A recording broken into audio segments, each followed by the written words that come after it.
Today it's a great day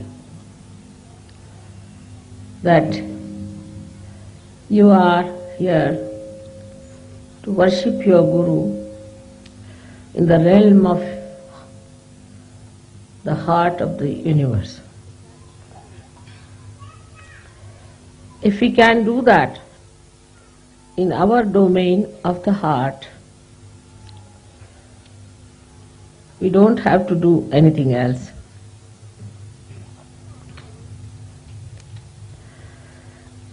Today also I feel I have to tell you about Sahaja Yoga and its value, which is related to other yogas which were accepted in the olden days all over the world. They called it one as the yoga, not Sahaja Yoga. It started with various types of practices of Ashtanga yogas, eightfold yogas, with a guru. I one had to go through lots of hardships. Nobody who was married was allowed into that Ashtanga yoga, and they had to give up their families, give up their relationships. They had to become absolutely, just a minute, absolutely without any attachments to go to a guru. All their property, all their possessions were given up, not to the guru, as is done in modern times, but given away. And this was called as yoga. The another style was called as Sankhya.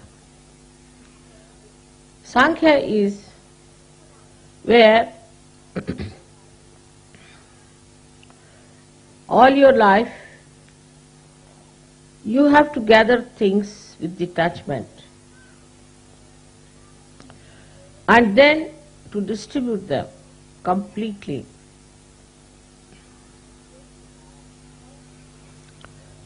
And take to a guru, in a way, completely surrendered, and then get realization. Sankhya is the right-sided,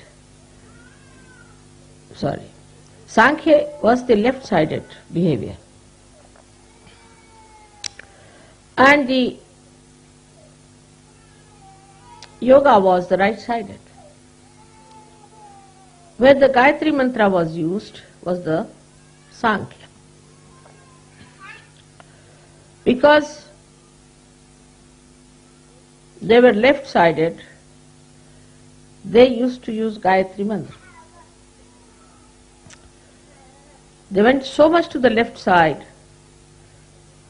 that is to gather things, to gather possessions, to gather properties, to gather all kinds of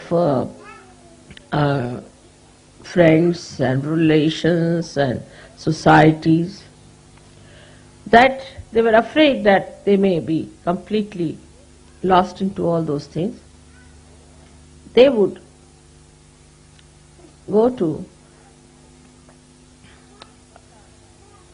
Gayatri, the mantra of Gayatri, which teaches you the essences of all our chakras, the centers. I've told about this before also. Bhu, Uru, Swaha. Bhu stands for the essence or the bija of the Muladhara. Bhu for the universe that is created, that is Swadhisthana's bija. Swaha is the bija of the Navi. Mana is the essence of the heart chakra.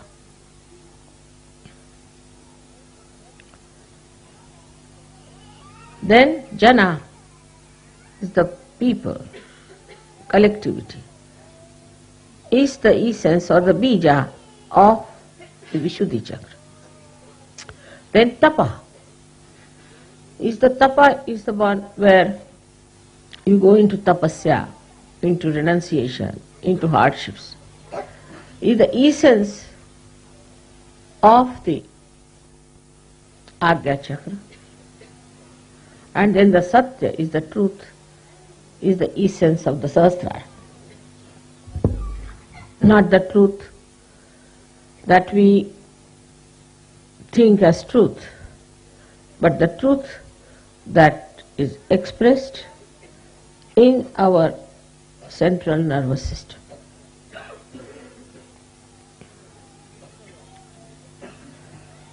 So this is discovered at the 7th stage of the Sahasrara.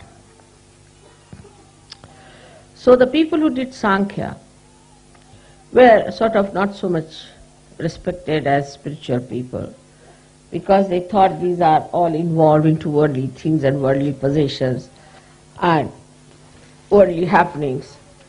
So they were regarded as something secondary. Or those who were yogis of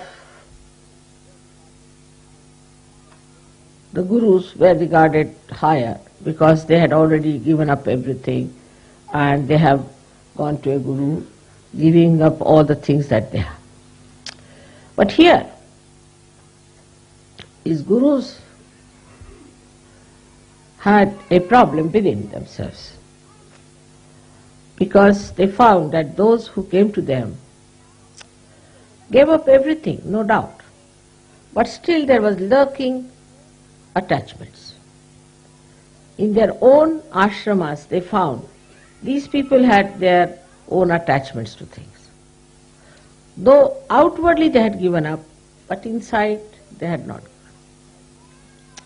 So they were still sticking on to these ideas that, oh, it's all right, but still we can have little things like that, doesn't matter. Like that, there was little compromises going on. Like as we have here nunneries and all that. So both in a way were artificial. The one side is the Sankhyas were trying to ascend. With all the luggage they were carrying. And another were trying to descend with all the ambitions of ascent. So it was a very funny thing in every aspect in both these styles of yoga. As you can see that now if you go to America, you will find, oh God, what is this America? It's not democracy, it's demonocracy. But if you go from that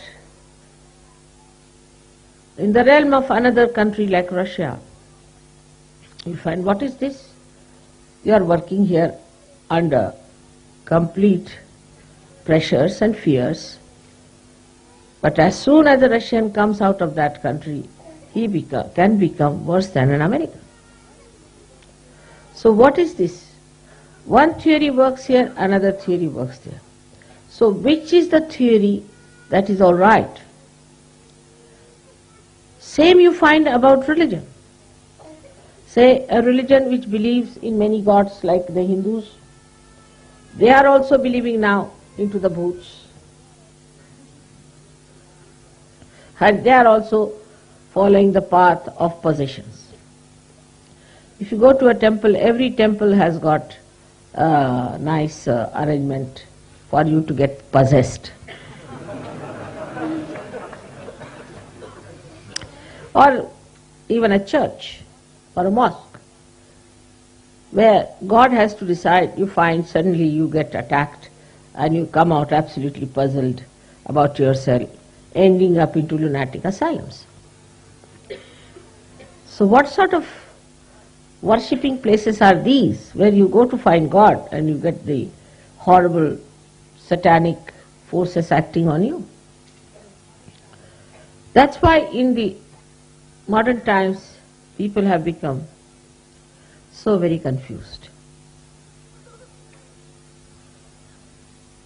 We do not find truth in anything, in any ideologies, any philosophies, anything that started, say, Confucius started humanism, Socrates started another thing, Muhammad Sahib started another thing. Like Muhammad Sahib said, let us not worship God as an idol. Let us worship Him in the Nirakara, in the formless God. But you see the formless, how they are killing each other now? I mean, after seeing the Muslim countries, you can't believe there could be any formless or formful God existing anywhere. All must have run away, the way they are fighting. Then you see the Christian countries. Wherever they have gone, they have tried to dominate other people who were not Christians, just as if they had a right to do it because they were Christians. The disciples of Christ who said, forgive them, for they do not know what they are doing. And I have to say the same for all the Christians. Forgive them, for they do not know what they are doing. And when you are shocked at all these things, one must sit down and think, what is to be done? What's the problem is? So it is neither Sankhya nor Yoga. Then what is it you have to achieve? That is Sahaja Yoga.